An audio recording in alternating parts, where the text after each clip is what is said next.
दहेज के केस में तुरंत गिरफ्तारी नहीं होगी, ये अहम बड़ा फैसला आया सुप्रीम कोर्ट का।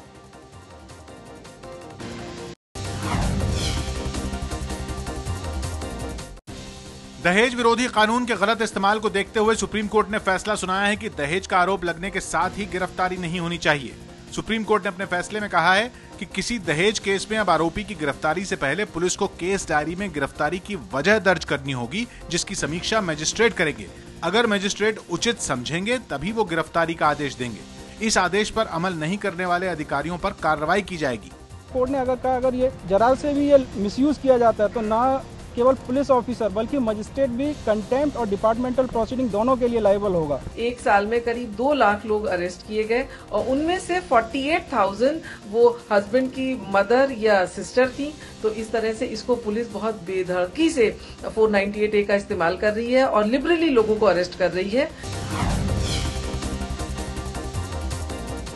तो इसका लेकिन असर क्या होगा? क्या कानून में बदलाव भी हो सकता है अगर इस तरह का दबाव बढ़े जो इस तरह के फैसले के खिलाफ आ रहा है? हमारे साथ निपुण जुड़ रहे हैं। निपुण, क्या असर होगा इसका?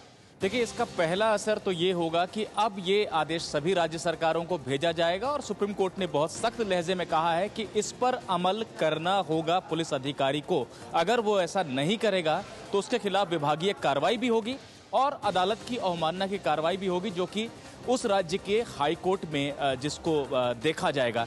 यानी कि पुलिस अधिकारियों के ऊपर सख्ती है कि दहेज के जब मामले दर्ज हों तो वो एकदम से गिरफ्तारी ना करें, बल्कि वजह बताएं अपनी केस डायरी में। अगर वजह हो, जायज़ हो, फरार होने का खतरा हो, कोई हैबिचुअल ऑफेंडर हो, इस तरह की बातें हो तभी गिरफ्तारी करें, वरना गिरफ्तारी ना करें। मजिस्ट्रेट उसकी समीक्षा करेगा।